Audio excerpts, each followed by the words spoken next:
Yeah, I mean, I love Tua. I actually have a really good relationship with Brian Flores, and I like Brian as a coach. I said some stuff on my podcast last year that really got blown up, but it's like just if you take the time to sit and listen to like a 15-minute conversation, because that's one of those situations, the way that it ended so poorly there that it's hard not to have a very nuanced, in-depth conversation about it. It's hard to give you a 10-second soundbite about it, and be able to reflect everything that happened. The biggest thing with Flores is I think he had to learn a lot about being a head coach. And I think he had to learn a lot about the way he treated people in the building, mainly, the people that work for him. It was never the staff members, the equipment guys, the medical team. He treated all of them with the utmost respect. They all, to this day, like absolutely love the guy.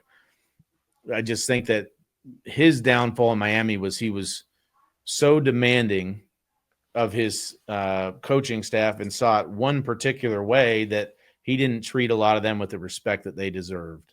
And I don't think a lot of players saw that. I don't think a lot of players felt that, especially on the defensive side of the ball. I think those guys absolutely loved him. And I think as a coordinator in Pittsburgh, and now as a coordinator in Minnesota, those guys absolutely love him. But it doesn't mean if you're a good defensive coordinator, if you're a good offensive coordinator, that doesn't necessarily mean that it's going to translate to being a good head coach.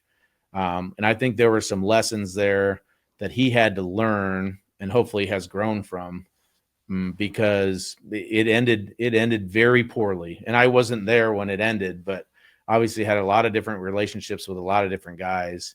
But it's amazing to see. I'm always going to root for him to have success. It's amazing to see what he's doing in Minnesota right now. And I think if you look at, he's a very qualified dude. He's an unbelievable defensive coordinator, but he didn't get a head coaching job last year. Right. And so it's not necessarily because of the way that he coaches defense.